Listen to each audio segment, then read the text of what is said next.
ఛత్రపతి శివాజీగా ఖ్యాతి పొందిన శివాజీ రాజా భోంస్లే ఫిబ్రవరి 19, 1627, ఏప్రిల్ 3, 1680 పశ్చిమ భారతదేశాన మరాఠా సామ్రాజ్యాన్ని నెలకొల్పి మొఘల్ సామ్రాజ్యాన్ని ఎదిరించాడు. తెలుగు సంవత్సరం 1674 సంవత్సరం హిందూ నెల జ్యేష్ఠ శుద్ధ త్రయోదశి నాడు ఛత్రపతి శివాజీ పట్టాభిషేక వార్షికోత్సవం జరిగిన సందర్భంగా హిందూ సామ్రాజ్య దివాస్ జరుపుకుంటారు. శివాజీ తండ్రి అయిన షాహాజీ నిజాం షాహీల ప్రతినిధిగా ఉంటూ మొఘల్ రాజులను వ్యతిరేకిస్తూ యుద్ధాల్లో పాల్గొనేవాడు. నిజాం షాహీల పైన షాజహాన్ దండయాత్ర చేసినప్పుడు షాహాజీ సైనికులను బలోపేతం చేయడంలో కీలక పాత్ర వహించాడు. తన ఆదేశాలను ధిక్కరించినందుకు లఖూజీ జాదవ్ రావ్ అనే మరాఠా యోధుణ్ణి నిజాం షాహీ ప్రభువు హత్య చేయించాడు. ఇది నచ్చని షాహాజీ నిజాం షాహీ ప్రభువు పైన తిరుగుబాటు బావుట ఎగురవేసి స్వతంత్ర మరాఠా సామ్రాజ్యానికి నాంది పలికాడు. 1630 ఫిబ్రవరి 19వ సంవత్సరం వైశాఖ మాసపు శుక్లపక్ష తదియ నాడు పూణే జిల్లాలోని జున్నార్ పట్టణం దగ్గర శివనేరి కోటలో షాహాజీ జీజియాబాయి దంపతులకు జన్మించాడు. వీరు మహారాష్ట్రలోని వ్యవసాయం చేసుకునే భోంస్లే కులానికి చెందినవారు. శివాజీ తల్లి జీజియాబాయి యాదవ క్షత్రియ వంశపునకు చెందిన ఆడపడుచు. శివాజీకి ముందు పుట్టిన అందరూ మృతి చెందగా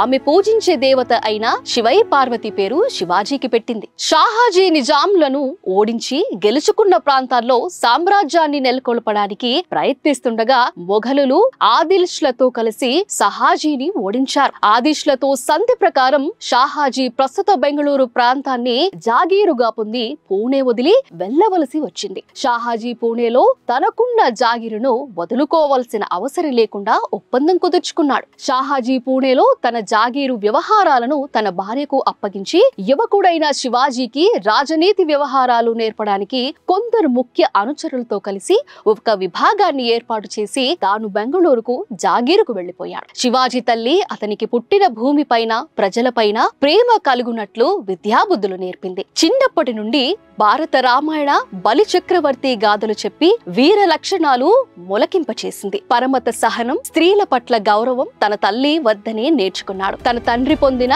పరాజయాలను క్షుణ్ణంగా అధ్యయనం చేసి అనతి కాలంలో శివాజీ యుద్ధ తంత్రాలలో నిష్ఠాతుడయ్యాడు. సకల విద్యలు తెలుసుకున్న శివాజీ మరాఠా సామ్రాజ్య స్థాపనే లక్ష్యంగా తన వ్యూహాలు మొదలుపెట్టాడు. శివాజీ భవానీదేవి భక్తుడు. శివాజీ తన సామ్రాజ్యంలోని అన్ని మతాలను సమానంగా చూసేవాడు. కేవలం గుళ్ళు మాత్రమే కాకుండా ఎన్నో మసీదులు కట్టించాడు. శివాజీ సైన్యంలో 3 ముస్లింలు, ఎందరో ముస్లింలు ఉన్నత పదవులు నిర్వహించారు. హైదర్ అలీ ఆయుధాల విభాగానికి, ఇబ్రహీం ఖాన్ నావికా దళానికి, సిద్ధి ఇబ్రహీం మందుగుండు విభాగానికి అధ్యక్షులుగా బాధ్యతలు నిర్వహించారు. శివాజీకి సర్వ సైన్యాధ్యక్షులు దౌలత్ ఖాన్, సిద్దిక్ అనే 2 ముస్లింలు. శివాజీ అంగరక్షకులలో అతి ముఖ్యుడు. ఆగ్రా నుంచి శివాజీ తప్పించుకోవడానికి సహాయపడిన వ్యక్తి మధాని మోఖ్తార్ కూడా ముస్లిమే.